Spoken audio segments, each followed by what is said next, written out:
Hello guys, muli nating ipagpatuloy ang video ko. So dito nga sa area na to ay maliit na beach. So syempre may konting buhangin. Hindi siya kalakihan guys, pero wano ka kapag tag-init dito, as in punong-puno ito. Punong-puno ito ng pamilya ng mga nakaupo or nagsasunbathing talaga rito. Syempre nakakatuwa kasi yung buhangin at ang mga bata talaga ay nag-i-enjoy. Lalong-lalo na itong mga anak ko, as in parang hindi sila nananawag maglaro ng buhangin or maglakad-lakad dyan.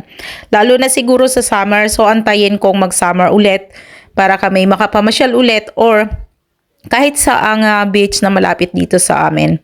Hindi naman kasi din ito kalayuan sa amin. Pwede ring lakarin, kaya lang syempre may mga bata. So, siguro mga half hour. Mga half hour na lakad pagkagaling dito sa bahay. So, syempre ganito nga na taglamig. Pero ang ganda pa rin ng panahon, kahit papaano nagpapakita pa si Haring Araw.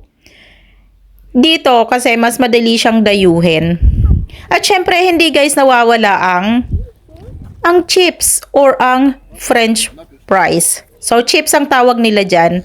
At syempre chips and nuggets yung order ng mga bata. At saka hindi ka magugutom dito kasi everywhere meron restaurant.